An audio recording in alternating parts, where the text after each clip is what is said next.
Bismillahirrahmanirrahim. Assalamualaikum warahmatullahi wabarakatuh. Alhamdulillahirabbil alamin wassalatu wassalamu ala asyrafil anbiya'i wal mursalin wa ala alihi wa sahbihi ajma'in. Rabbi shrah li sadri wa yassir li amri wahlul 'uqdatam min lisani yafqahu qawli ya rabbal alamin. Ya, syukur pada Allah Subhanahu Wa Taala pada Ikospati tahun 2021 ini saya berkesempatan untuk berkongsi sedikit maklumat berkenaan dengan pengajian terjemahan. So tajuk kajian saya ataupun kertas saya pada hari ini ialah penyelidikan dalam pengajian terjemahan. Kenapa terjemahan ya? Terjemahan penting ya, khususnya apabila melibatkan dua masyarakat yang bercakap menggunakan bahasa yang berbeza ataupun dua budaya yang berbeza. Jadi kita memerlukan terjemahan kerana terjemahan boleh diguna pakai sebagai alat komunikasi, alat untuk berinteraksi antara satu sama lain, alat untuk menyampaikan maklumat, menyatakan perasaan kita, keinginan kita, kehendak kita, pandangan kita, juga untuk mengembangkan teknologi, ilmu pengetahuan, budaya dan sebagainya. Dan bidang ini mula mendapat perhatian khususnya oleh para pengkaji ataupun pelajar sama ada di peringkat prasiswazah maupun di peringkat pasca siswazah ya. Dan terjemahan juga sebagaimana yang kita maklum menawarkan prospek kerjaya yang baik. Jadi persoalannya di sini ialah apa bidang penyelidikan yang boleh diterokai ya untuk para bakal penyelidik ya. Jadi di sini saya ketengahkan beberapa bidang penyelidikan dalam pengajian terjemahan yang boleh kita terokai, iaitu menilai kualiti terjemahan, genre terjemahan, terjemahan multimedia, terjemahan dan teknologi, sejarah terjemahan, etika terjemahan, istilah dan glosari, interpretasi, latihan terjemahan, latihan penterjemah dan sebagainya. So saya akan cuba menerangkan secara ringkas setiap satu daripada bidang tersebut. So yang pertama ialah menilai kualiti terjemahan. Ya, bagaimana penilaian dibuat ya? Biasanya penilaian dibuat menerusi kritikan dan juga menerusi analisis kesalahan. Bagaimana pula kritikan dilakukan ya? Kritikan dilakukan dengan cara membandingkan teks asal dengan teks terjemahan ataupun dengan menilai teks sasaran semata-mata. Maknanya mereka akan mengambil teks terjemahan dan membuat penilaian terhadap teks tersebut tanpa membandingkan teks terjemahan itu dengan teks sumber. Okey, so dari perbandingan yang dibuat ataupun dari kritikan yang dilakukan, mereka akan mengetahui kekuatan dan kelemahan, dan kritikan itu juga mampu mengungkapkan kemampuan penterjemah. So ada cara dan kaedah yang tertentu yang perlu dipakai untuk membuat kritikan ya. Maknanya kan perlu dipilih beberapa aspek ataupun aspek tertentu yang ingin dinilai ya.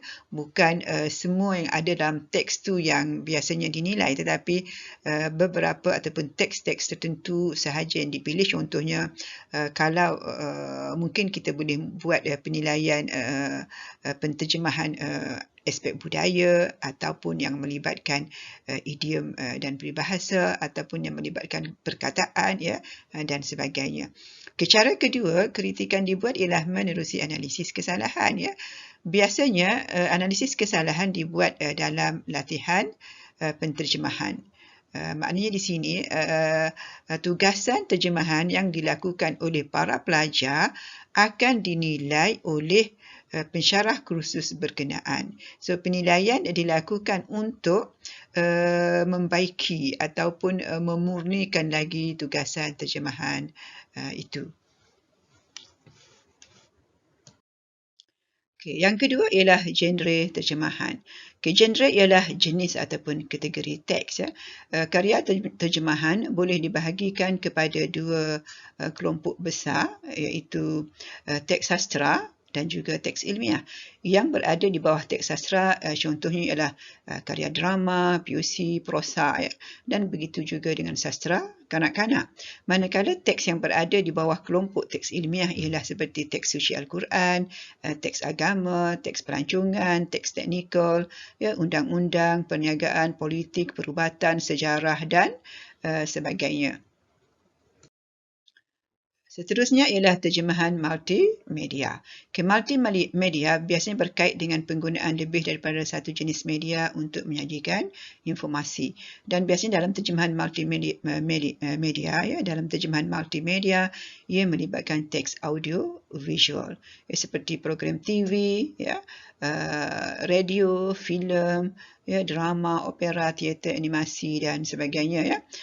Biasanya teks-teks tersebut diterjemahkan melalui sari kata, alih suara ataupun suara latar.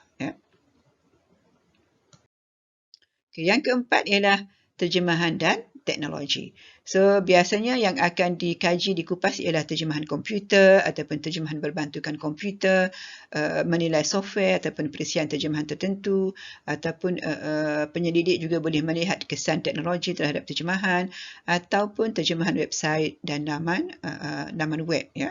So, ini adalah beberapa perkara yang boleh dibuat kajian dalam kategori terjemahan dan teknologi. Bidang yang kelima ialah sejarah terjemahan. Biasanya ia akan melibatkan beberapa soalan seperti bila, di mana, siapa, apa, kenapa dan bagaimana. Bila ialah bila benda tu berlaku, maknanya dia akan ceritakan masa yang tertentu. Di mana ialah soalan untuk tempat tertentu. Siapa, penulis asal, penterjemah, pihak yang terbabit ataupun terkesan dengan terjemahan tersebut. Apa ialah teks yang akan diterjemah atau tidak akan diterjemah. Apa teks yang akan diterjemahkan. Kenapa? Kenapa terjemahan itu dibuat? Atau kenapa bukan terjemahan ini yang dibuat? Bagaimana? Bagaimana terjemahan tertentu memberi kesan kepada sejarah terjemahan ataupun kepada budaya sasaran. So, ini adalah beberapa perkara yang biasanya diselidik dalam sejarah terjemahan. Bidang yang keenam ialah etika terjemahan. Maknanya mereka akan menyelidik berkenaan dengan etika yang dipegang oleh penterjemah. Apa ciri-ciri penterjemah yang baik? Adakah penterjemah mesti setia kepada teks asal? Atau bolehkah penterjemah menggunakan budi bicaranya semasa menterjemah teks-teks yang menyentuh sensitiviti kaum misalnya, agama dan sebagainya.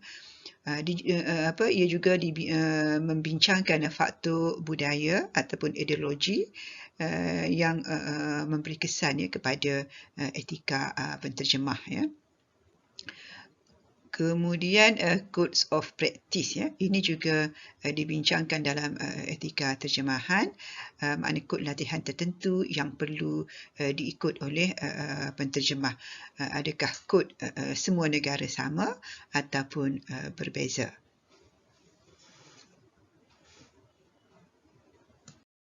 Yang ketujuh ialah peristilahan dan glosari. Yang dibincangkan dalam aspek peristilahan ialah apa kaedah yang boleh digunakan untuk menterjemah istilah. Bagaimana menterjemah istilah baru? Adakah terdapat panduan tertentu apabila melibatkan penterjemahan istilah yang berkait dengan teks-teks agama contohnya seperti bidang amalat, munakahat, Al-Quran dan hadis dan sebagainya.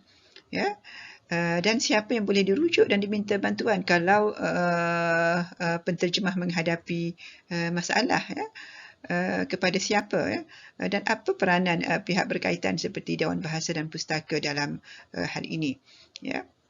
So, inilah antara beberapa perkara yang boleh dikaji berkaitan dengan peristilahan dan glosari. 8. Interpretasi. So, ada beberapa jenis interpretasi yang kita ketahui. Seperti kalau interpretasi persidangan ada yang berlaku secara serentak ataupun berlaku secara berturutan, ya.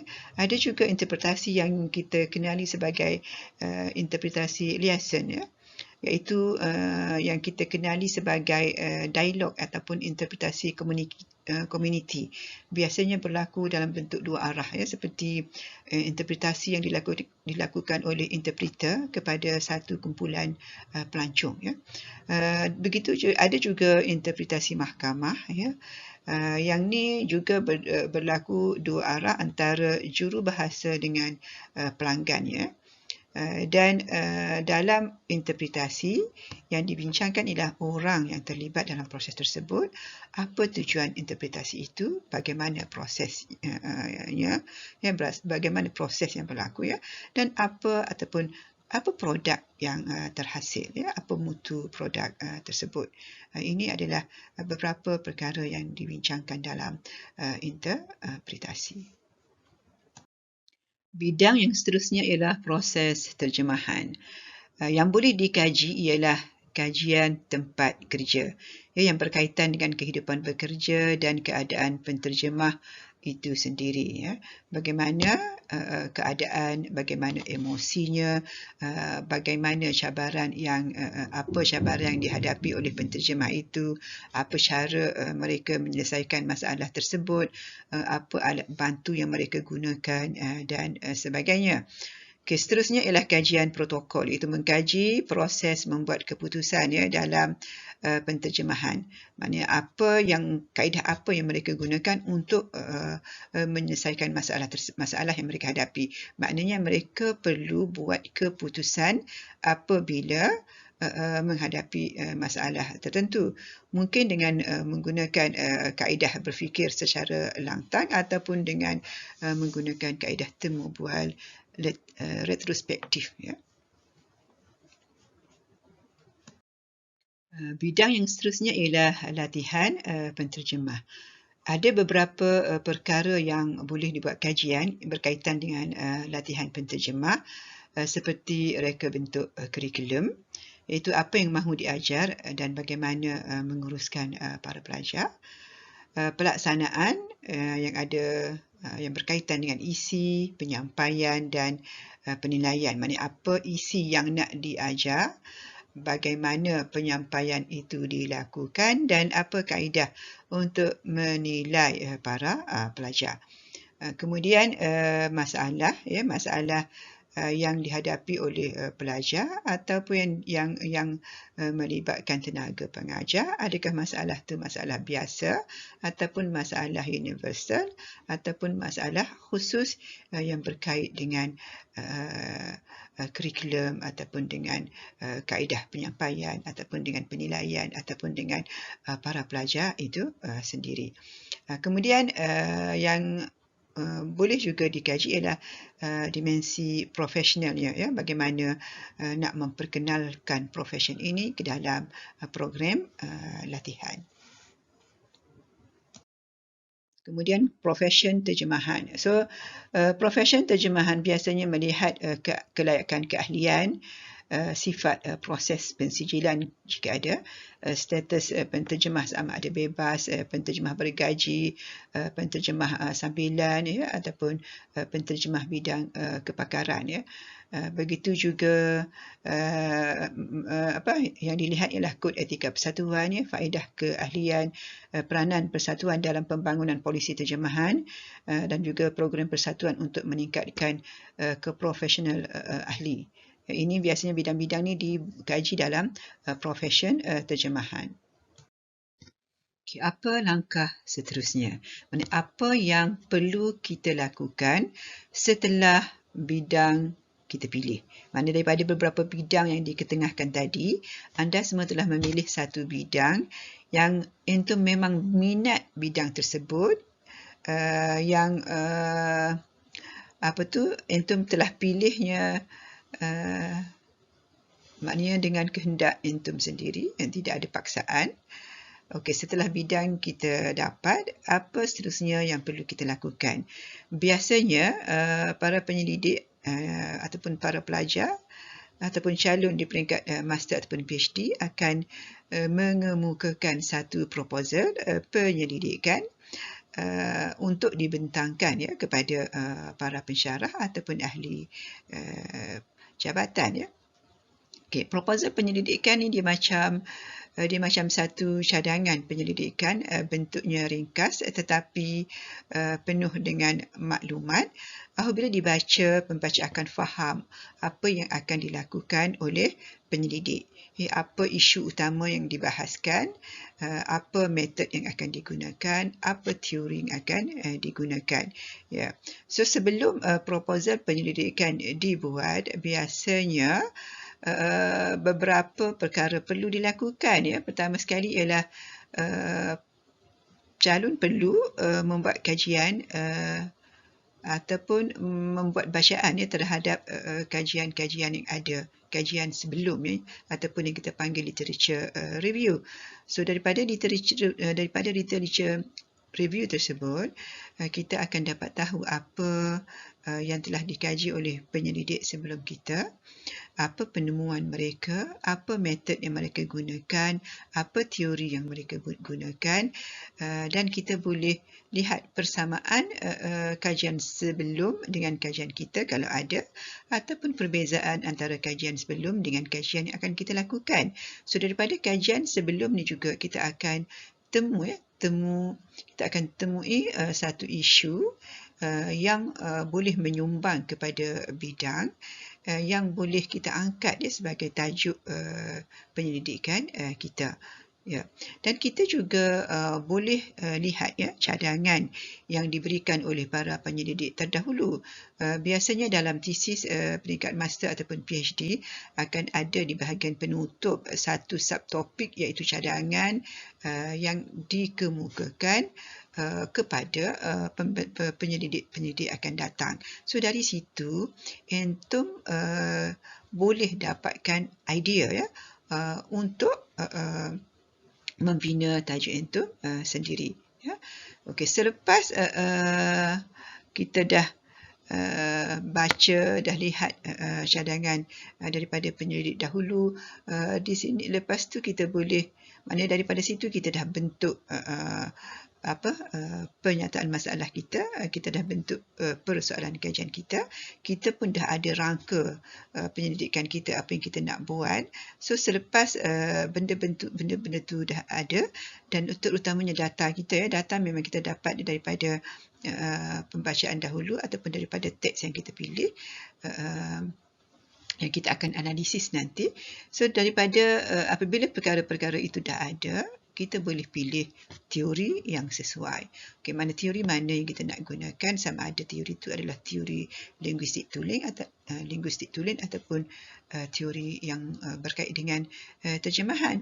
So ada beberapa lah sarjana yang kalau saya sentuh ataupun saya kemukakan beberapa nama, contohnya entum boleh baca buku Newmark, buku Naida Entebbe, buku Bell ya, ataupun buku Basil Hatim, Mona Baker, Julian House dan sebagainya.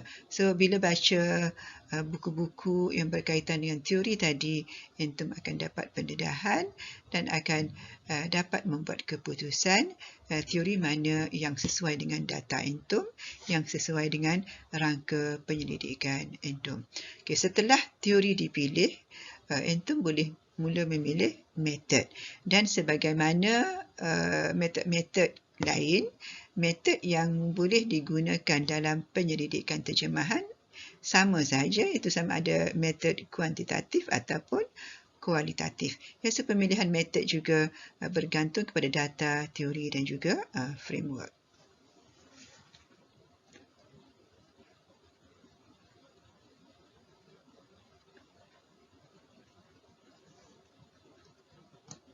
Dan seterusnya, ini ada dua bahan bacaan yang saya ketengahkan yang insya-Allah boleh membantu entum untuk memahami dengan lebih mendalam apa yang dilakukan oleh penyelidik dalam bidang pengajian terjemahan ya. Dan Saya rasa memadai untuk kali ini secara ringkas berkenaan dengan bidang penyelidikan dalam pengajian terjemahan, dan saya harap semoga apa yang saya kemukakan ini boleh memberi manfaat kepada anda semua sebagai bakal penyelidik. Ya, aku qauli hadza. Wassalamualaikum warahmatullahi wabarakatuh.